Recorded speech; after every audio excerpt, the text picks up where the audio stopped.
Number question है, एक bag में देख पा रहे हो, एक बैग में क्या है भैया, एक बैग में 1 रुपये 50 पैसे और 10 पैसे के सिक्के हैं जो 3:4:5 के अनुपात में हैं। यदि बैग में कुल 187 रुपये है तो बैग में 1 रुपये के सिक्के कितनी है। देखो भैया, अब इसको पैसा दिया है, 1, 50 और 10 पैसे के सिक्के हैं जिनका अनुपात क्या है, 1 रुपये का सिक्के की संख्या 3:4:5 है। तो ये संख्या दिया है, जो दिया है ना, ये संख्या दिया है, ठीक है। अब इसको पैसे में बदलना पड़ेगा, 1 रुपये में कुछ भाग नहीं देना पड़ेगा, क्योंकि इनको योग करेंगे तो इनको रुपए में बदलना पड़ेगा। तो 1 रुपये तो खुद 1 रुपये है, लेकिन 50 पैसे को रुपये बदलेंगे तो कितने 50 पैसे 1 रुपये होता, 2, तो 2 भाग देना पड़ेगा। 10 पैसे कितने चाहिए भैया, तो 1 रुपये हो जाएगा, तो 10 पैसे लगभग 10 तो चाहिए, तो 1 रुपये हो जाएगा। तो इनका जो है टोटल तब जाकर 187 रुपये होगा। तो देखिए इनका एलसीएम ले लेंगे, 10 और 2 का एलसीएम 10 ही होगा। तो जब एलसीएम होता तो आप खुद जानते हो इसका क्या कैसे सलूशन करते हैं, यहाँ भी 10 का गुणा करते हैं, यहाँ भी 10 का गुणा करते हैं, ठीक है। तो आप यहाँ से करेंगे तो ये तो 10 तिहाई 30 है, 30 x हो जाएगा, ये खुद है, क्योंकि इसमें कटने वाला कोई नहीं है। और इसको पहले काट ले लेंगे तो यहाँ पे हो जाएगा 5, तो 5 चौको 20, तो यहाँ 20 x हो जाएगा। और इसके बाद ये कट जाएगा 10 से 10 है पूरा का पूरा, तो यहाँ पे बेचारा 5 ही x बचेगा। और पूरे का एलसीएम जो आया है वो 10 आया और बराबर हो गया 187, ठीक है। अब क्या करेंगे, इसमें क्या कॉन्सेप्ट होगा, 187 है, ये बराबर में जाके गुणा हो जाएगा। तो 187 में अगर हम लोग 10 का गुणा कर देंगे तो 187 हो जाएगा। अब इनका जोड़ करके इनको भाग दे देंगे, तो भैया 30, ठीक है, और 20, 50, 55x। तो यहाँ पे अपन देखेंगे तो क्या आएगा, 55x आएगा कि नहीं आएगा। तो x बराबर क्या हो जाएगा, 1870/55। 5 से काटेंगे, 5 एकम 5, 5 एकम 5, 5 से काटेंगे तो 5 तिहाई 15, बचा कितने, 18 में 3 गए 37 हो गया, 5 7 35, 5 को 20, तो कितना आ गया भैया, 374/11।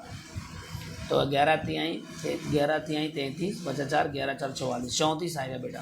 तो x बराबर तो 34 आ गया। तो अपन क्या पूछा है कि सिक्कों की संख्या, 1 रुपये में सिक्कों की संख्या कितनी है।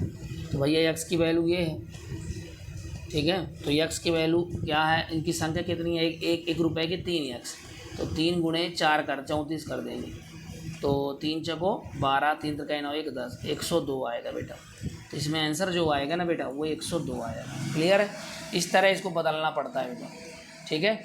चले आगे, ठीक है। 12वें नंबर क्वेश्चन है, देखिए 12वें नंबर भी क्वेश्चन बहुत महत्वपूर्ण है, इसको भी थोड़ा ध्यान देखना।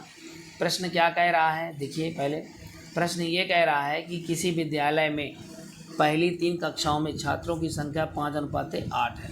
पहली 3 कक्षाओं में 5 किसी विद्यालय में पहली 3 कक्षाओं में छात्रों की संख्या 5:8:11 के अनुपात में है। यदि कक्षा 2 में 112 छात्र हैं तो इन तीनों कक्षा में कुल छात्र कितनी है। तो देखो बेटा, पहली से 3 कक्षा में, तो पहली का अंक क्या, दूसरी क्लास और तीसरी क्लास, इनके बीच अनुपात 5:8:11 है। अब कह रहा है कि यदि कक्षा 2 मतलब 8x 112 है, यानी मान लीजिए इनको हम 2 मिनट के लिए x समझ लेते हैं। तो ये बताओ 8x की वैल्यू कितना दिया है, 112, तो x की वैल्यू कितना हो जाएगा, 112/8।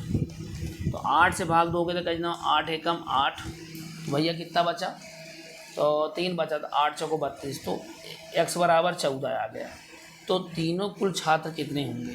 तो देख भैया इन सबको जोड़ दो, तो इनको सबको जोड़ोगे, यहाँ 3 है ना, 11 अनुपात है, तो इनको सबको जोड़ दो, तो 5 8 5 13 और 13 और 11 तो 24, तो 24x टोटल हो जाएंगे।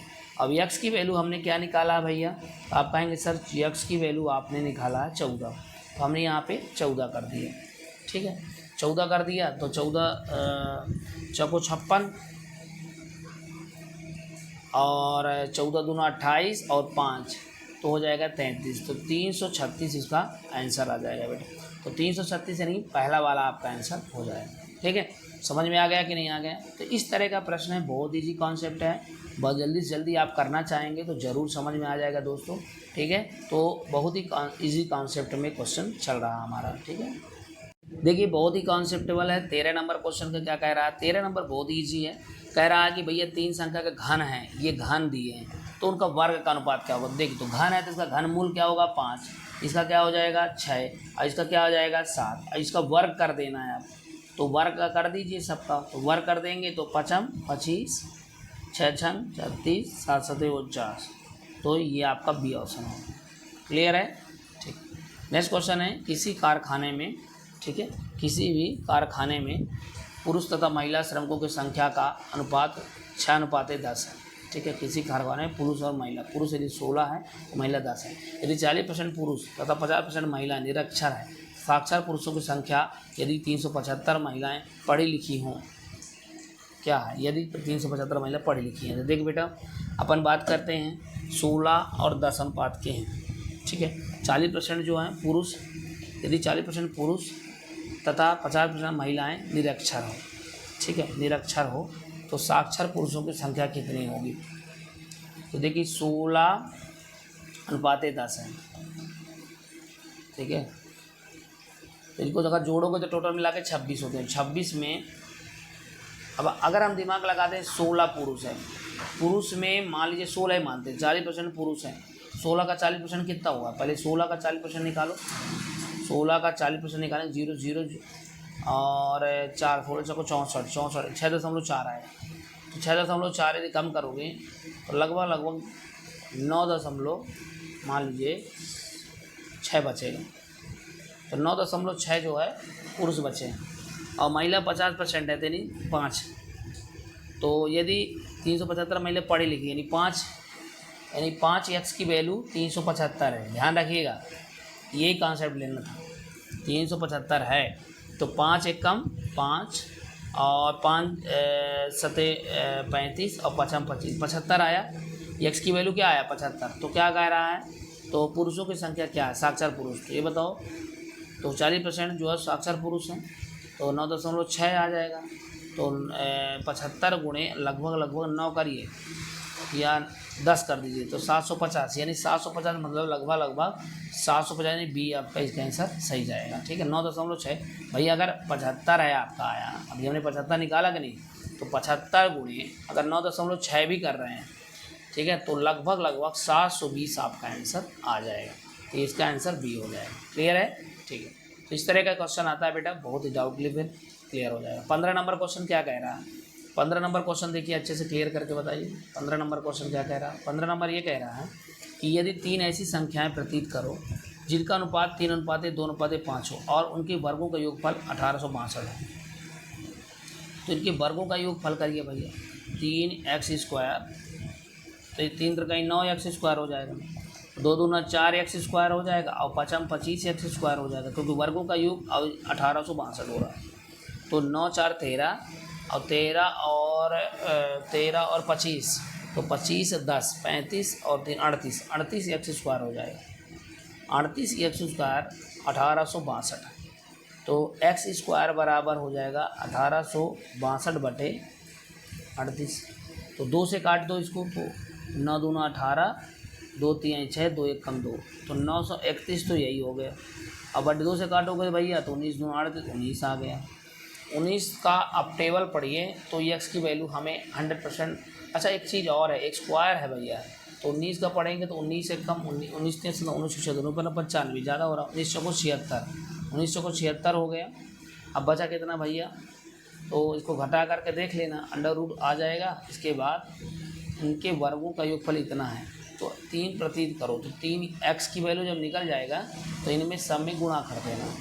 ठीक है, तो देख लेते हैं 931 में अपन जो है 19 का भाग देकर देख ले, 19 चौको 76, 76 में 13 में 6 गए, कितना बचेगा भैया? 7, और ये हो जाएगा 8, 1 बचेगा, ये हो जाएगा भैया 1, 19 नहीं है 171, 49 आएगा बेटा। अब यहाँ पे कट करेगा तो क्या आएगा? 49। क्लियर है? थोड़ा सा इसको हम रफ कर देते हैं, 1 मिनट इससे रफ।